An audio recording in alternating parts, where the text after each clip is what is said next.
Learning from history, Taiwan re-examines its authoritarian past.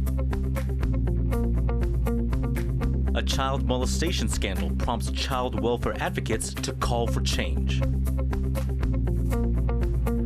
Trump arrives at the Republican National Convention just one day after an assassination attempt. Plus, China's top leaders convene to set the country's long-term economic policy.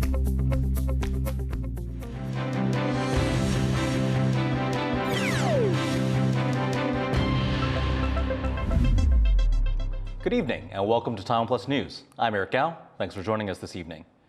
Monday marks 37 years since martial law ended in Taiwan in 1987. Since then, the country has become a democracy. But the current administration wants to make sure the dark history of Taiwan's authoritarian past is not forgotten. Tiffany Wong reports. Re-examining one of the darkest parts of Taiwan's history, President Taichung checks out newly declassified documents from the 38-year period of martial law at the National Archives. It's part of the government's efforts to face the country's violent past head-on. 跟极权主义站在一起的人，企图想要把国家带往过去。我希望国家档案局的资料供给国人能够来了解，凝聚国人的力量，大家一起往前走。 Thousands of people were imprisoned and killed during the White Terror era of political oppression, which was overseen by Taiwan's leader at the time, Chiang Kai-shek. Many hold him responsible for the violence that occurred as he sought to establish his government in Taiwan. But many also admire Chiang for his skills as a leader, for keeping the Chinese Communist Party at bay and making contributions to Taiwan's economy and society. For over 40 years, this massive memorial dedicated to Chiang Kai-shek was watched over by honor guard, but now stands unguarded. The decision to remove the soldiers from one of Taipei's most well-known landmarks comes as part of a campaign to end the glorification of the authoritarian period associated with Chiang's leadership. But for all the government's efforts, some scholars say that it is the public's duty to re-examine the country's history and make sure these kinds of atrocities never happen again. It is not the burden or the duty of a single government or a single administration. The main point is that people should pay more attention to the lesson we have learned from the past. Now, the soldiers that once stood guard over Taiwan's contentious leader perform the same ceremony just outside the memorial where his statue sits before marching off, no longer honoring a symbol of Taiwan's authoritarian past. Patrick Chen, Luffy Lee, John Su, and Tiffany Wong in Taipei for TaiwanPlus. A child molestation scandal that shocked Taiwan is spurring calls for changes to the law. Child welfare advocates say that rules making it hard for the media to name organizations where abuse is suspected need to be amended. John Ventriest explains. It's been 9 months since officials shut down a Taipei kindergarten where an alleged child predator worked. Parents say the owner's son, employed as a teacher, both molested and took hundreds of photos of their children between 2022 and 2023. The teacher was detained and indicted last year for allegedly molesting 6 children. But over 20 parents have since come forward with their own accusations, which are being handled as separate cases. As the court prepares to give a verdict in the first case, officials are trading blame. 2022年接到通报，却迟迟到2023年的7月才正式成立调查小组。这位老师在被调查当中，园方没有停职，导致于这段期间发生更多的悲剧。112年7月接获通报，再立即确认许可，处以停职、撤销设立许可，并裁处终身不得任职。相关处理延宕的指控跟事实是完全背离。But there are also suggestions for how to prevent similar incidents. The first would be explicitly changing the Gender Equity Education Act, the law governing sexual harassment in schools, so it protects kindergarteners. The second is to loosen rules meant to protect children, but which end up making news outlets afraid to expose such cases. 学龄前的这个幼儿园阶段性平的案件的时候，应该去比照国小以上纳入由性平委员会来进行调查。政府机关可以找媒体工会的相关代表，集体事件的曝光上面，我们可以报道到什么程度？报道上面的一个框架，包括有可能是揭露他们一些身份资讯的一些资料也都不得揭露。那这个部分就导致这一次的事件，很多的媒体他们都不敢做报道。对，那以至于很多的家长都是处于不知情的状况，然后持续的送孩子到这间幼儿园。Child welfare advocates say making the media less reluctant to do things like name kindergartens where abuse is suspected will catch predators faster and get children out of harm's way. Ethan Pan and John Van Trieste for TaiwanPlus. President Taichung says he hopes Taiwan and the Marshall Islands can continue to strengthen their relations as he met with the delegation led by the Marshallese Speaker of Parliament. 借这个场合，我要特别感谢瓦西议长多年来在财政部长、交通部长以及司法部长等职位上，积极协助台湾和马绍尔群岛建立更紧密的伙伴关系。 The two sides will discuss deepening exchanges on educational and agricultural development, gender equality, and climate change. The Marshall Islands is one of Taiwan's 12 official diplomatic allies and is a vocal supporter of Taiwan's participation in international organizations. Former U.S. President Donald Trump has arrived in Milwaukee for the Republican National Convention, just one day after he survived an attempt on his life at a campaign rally. Rosie Graninger reports. A defiant Donald Trump returns to the campaign trail, one day after being targeted in an attempted assassination, arriving in Milwaukee for the Republican National Convention. Later this week, the polarizing former president will be formally anointed here as the Republican candidate for the 2024 presidential race. On his social media platform Truth, Trump posted the words "Unite America" as his supporters in Milwaukee held a vigil. As we can see from yesterday, God isn't finished with Trump and he's still using him, and he's got big plans for him, because that was a total miracle yesterday. As Trump continues his presidential campaign, the scene of his attempted assassination in Butler, Pennsylvania remains an active crime scene. It was here, around 15 minutes into an open-air rally, that a gunman opened fire at the former president. Trump clutching his head before dropping to the ground, blood dripping from his ear, grazed by one of the at least 5 shots taken.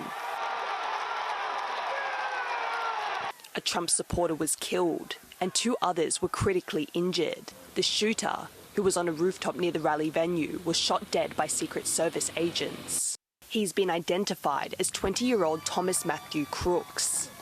And investigators say they're now treating this as an act of domestic terrorism. Addressing the nation from the Oval Office, President Joe Biden said Americans must stand together against violence. There's no place in America for this kind of violence, or for any violence ever. Period. No exceptions. We can't allow this violence to be normalized. You know, the political record in this country has gotten very heated. It's time to cool it down. The attempt on Donald Trump's life is drawing condemnation from all sides of the political spectrum. But some Republicans are laying the blame on Joe Biden and the media. They say it's the Democrats' demonization of Trump that led to this attempt on his life. The accusations come despite Trump regularly using violent language when speaking of his opponents, and being accused of inciting his supporters to riot on Capitol Hill after he lost his 2020 bid for re-election. 5 people died in that incident. There's 10% who support violence to stop Trump from becoming president, but 7% to support violence to restore Trump to the presidency. So let's just explain. We have radical wings in the body politic here. What's clear is the body politic here is extremely divided, and the media-savvy Trump is expected to use the shooting to his advantage in the polls. As President Biden faces accusations of being a weak and bumbling leader, it's this defining image of Donald Trump, bloody but defiant in the face of an attempt on his life, that has captured the globe's attention, and in less than 4 months, could help the former president back into the White House. Alex Chen and Rosie Graninger for TaiwanPlus. China is holding its Third Plenum, a central leadership meeting that often sees the introduction of major long-term economic policy. It comes as China has released its second quarter GDP data, showing its lowest growth in over a year. Jeremy Olivier looks at the significance of the forum and what it means as Beijing tries to get its economy back on track. Hundreds of China's top officials are converging on Beijing for a three-day meeting that could set the course for the country's economy in the years to come. The Third Plenum sees the Central Committee, the Chinese Communist Party's highest institution, announce major economic and development policy. For China, that could mean a much-needed jumpstart to an economy showing increasing signs of strain and slowdown. That has a lot to do with the country's spiraling debt. China has grown out of debt, extreme leverage, very large leverage, which has created a very low return on assets because there's too much investment. So now China would need to reduce the share of investment because it's the highest in the world. The committee will also need to address a real estate crisis and pass some sort of fiscal reform so that local governments can hold on to more of their tax revenue. And those are just the domestic issues. China also faces growing backlash against what other countries are calling unfair trade practices, with both the US and EU slapping tariffs on Chinese exports in recent months. But trade challenges are unlikely to be resolved at the meeting.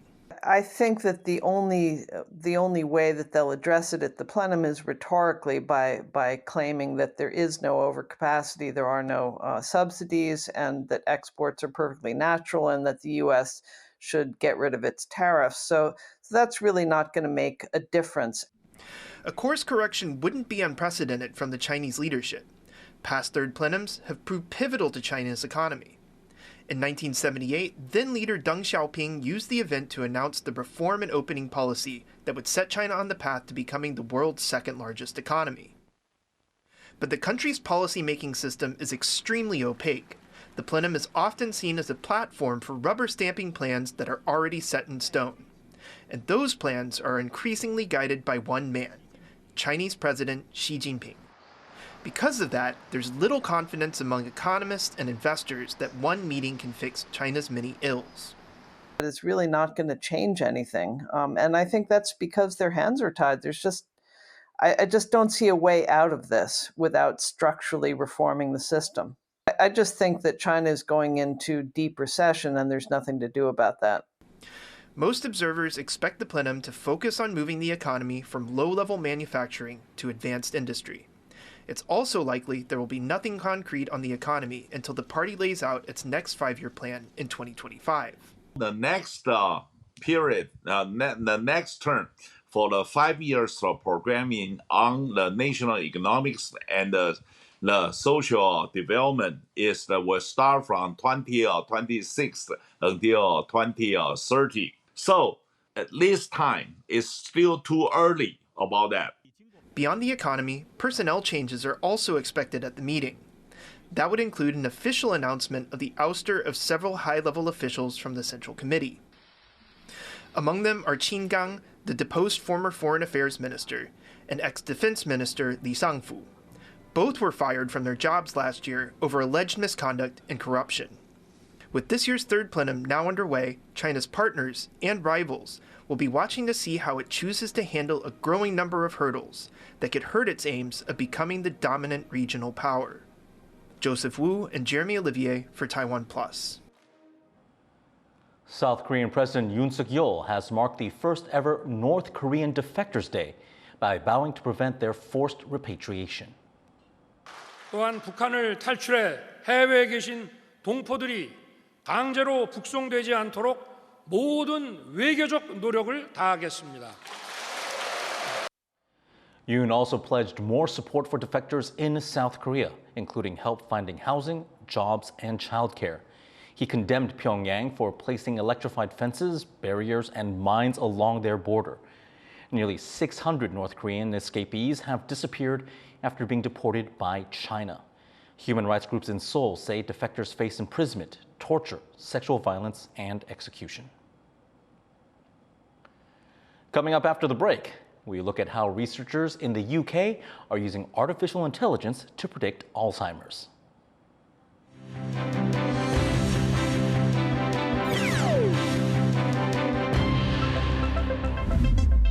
For more stories from Taiwan, around the world, and in front of a World War II-era aircraft carrier, please download the TaiwanPlus app. It's bigger than it looks. In the face of adversity, the power of truth.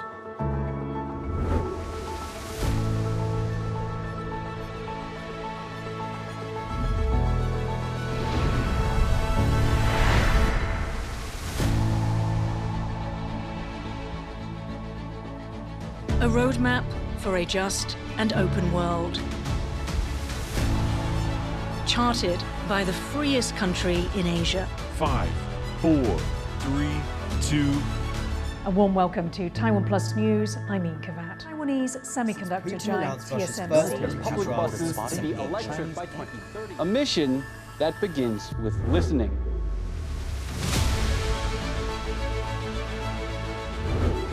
And telling the stories of Taiwan. In Taipei for TaiwanPlus. Drawing insight from original thinkers. And sharing it with the world.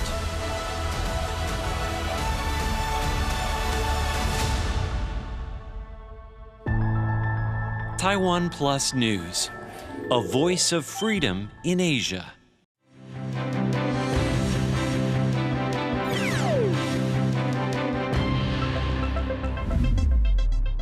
Welcome back. You're watching TaiwanPlus News. Rates of some sexually transmitted infections have hit a 6-year high among teenagers here in Taiwan.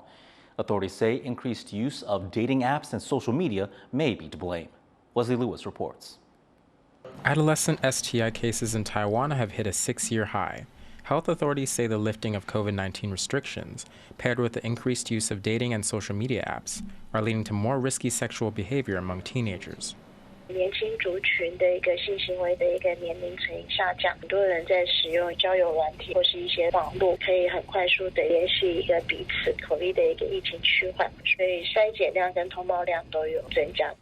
CDC data shows that gonorrhea cases among adolescents aged 13 to 18 rose from 191 cases in 2018 to 667 cases in 2023. And syphilis cases increased from 81 cases in 2018 to 262 cases in 2023. That's a 3-fold increase. Childcare NGOs also report that Taiwan has higher rates of gonorrhea and syphilis compared to EU countries. Doctors warn about the symptoms and lasting effects of infection. 在男生来讲，它主要是尿道炎那有时候会引起所谓的往上会引起前列腺的这种发炎。那女生的话，就是除了尿道炎以外，也会引起子宫颈炎的发炎那甚至假如说多次感染的时候，可能会导致所谓的不孕的这种现象。 Doctors say schools should offer more comprehensive sex education to help discourage the spread of STIs. They're advising young people to practice safe sex and get tested regularly, as early treatment is the best way to prevent future complications. Kama Shu and Wesley Lewis for TaiwanPlus. Landlords can now be fined for overcharging their tenants for electricity. New rules that took effect on Monday require that landlords share billing information with their tenants and set fines of up to around $10,000 for landlords who overcharge. The rules also bar landlords from asking tenants in shared units to pay more than the average electricity rate. These new regulations are part of an effort to help renters as the cost of living rises. Pick up trash, get a free drink. Denmark is offering tourists prizes for completing eco-friendly tasks around its capital. Visitors to the Scandinavian country can now earn rewards at restaurants and tourist attractions under a pilot scheme called CopenPay. It will first run for a month as the city tests the plan to encourage more people to care for the environment while enjoying Copenhagen. Businesses can also come up with their own incentives for eco-friendly tourism. People need to collect trash here at Banegården and in the area around, and then they will deliver it to our staff at the bar and will reward a free dish from our organic food stalls. Scientists in the UK have developed an AI model that can detect early-stage Alzheimer's. Irene Lin looks at how the breakthrough could help manage a disorder that affects 55 million people worldwide. Searching for signs of Alzheimer's. Researchers at the University of Cambridge say they found a way to detect the disorder early, using artificial intelligence. Our work's really been focusing at this early prediction, early diagnosis. When we have the first symptoms or even before symptoms, can we identify individuals that may develop dementia in the future?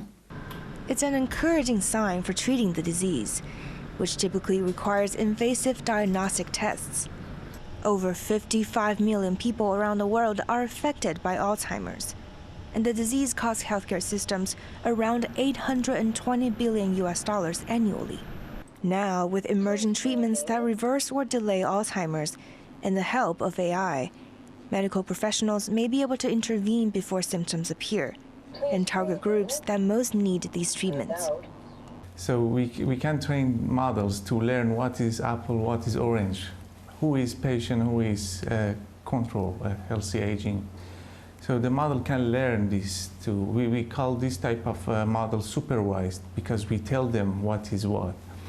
Researchers say the model sees details in brain scans undetectable to the naked eyes. During diagnosis, it draws on a large pool of data, around 1,500 participants. So far, the model's predictions have proven accurate.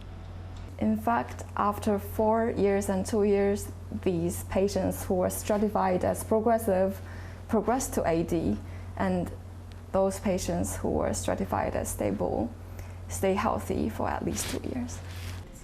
The team is confident that combining their model with new treatments will help spot new cases of Alzheimer's early and provide better care in the future. Yisun Chen and Irene Lin for TaiwanPlus. The city of Taichung has found a way to get discarded disability equipment to people who need it, solving the problems of waste and the need for wheelchairs and walkers at once. Louise Watt reports. Cleaning up a crutch and walkers and wheelchairs. Maintenance workers in the central city of Taichung are giving disability equipment a new lease on life. 我们就会先去寻找它的问题点在哪边，之后我们再加以去修复，看是皮的部分要重包呢，还是说我们生锈的部分要除锈。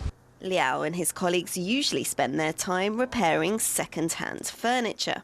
Now the centre run by the city's environmental authorities is also taking on assistive devices, as more people pass them on, often hardly used.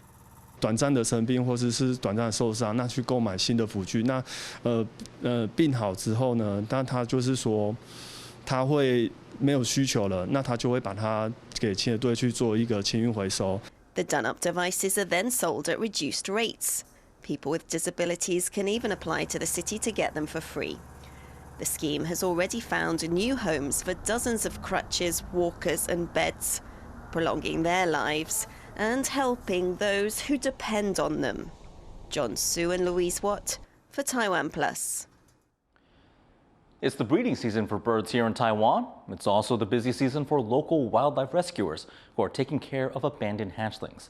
Our reporter Sandy Chi heads to a wildlife hospital in eastern Taiwan to find out how they do it. Every day, starting at 8 in the morning, the staff here at Wild One Wildlife Rescue Center get to work. It's the only non-profit wildlife rescue and recovery center in eastern Taiwan, where the majority of the country's wildlife resides.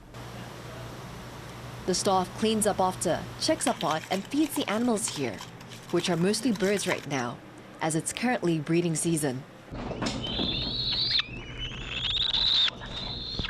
Most cases the center gets now are baby birds that fell out of their nests. One concerned citizen brings in a baby nightingale that ended up in their yard and was mauled by their family dog. 因为昨天就在我们家发现一只夜莺的雏鸟，然后想说，我们也没办法自己照顾，然后就上网去查了一下台东地区有没有相关的动保协会这样子，刚好就搜寻到这个地方。Unfortunately, the birdling didn't survive. Its wounds were too severe, and it had to be put down. 它的右边的翅膀已经是粉碎性的骨折了，然后伤口的状态不是很新鲜，然后因为后续可能会有严重感染的风险。Not all rescued nestlings have to be put down, thanks to the center's dedicated staff, who go above and beyond to help the injured birds. To help these birds return to the wild successfully, the staff here dress up in this outfit to ensure that the birds do not become too familiar with them. This is to make sure that they still have a healthy wariness of people and will avoid them after they are released. Over the last 3 months, Wild One has received almost 80 injured baby birds. About half of them don't make it. Just under 20% have returned to the wild, and the rest are still in treatment. Though the center is seeing more and more cases, it's not necessarily because more birds are getting hurt. Wild One has hosted hundreds of activities to better educate the public on how to handle injured wild animals and where to bring them. With the help of locals, wild animals in eastern Taiwan have a better chance of survival and of returning to the wild. Alex Chen and Sanny Chi in Taichung for TaiwanPlus. Taiwan's Xie Suwei has won her first Wimbledon mixed doubles title together with Jan Zielinski of Poland. The pair beat Mexico's Santiago Gonzalez and Juliana Olmos in 2 straight sets. Xie and Zielinski won another Grand Slam mixed doubles title at the Australian Open earlier this year. This win marks Xie's 4th Wimbledon doubles trophy. Thanks for tuning in to TaiwanPlus News. Grab our mobile app to get more of our stories directly on your device. Finally, we bring you to a public art exhibition in New York. These animals, cast in bronze, are intended to raise awareness of endangered species. I'm Eric Gao. Take care, and we'll see you next time.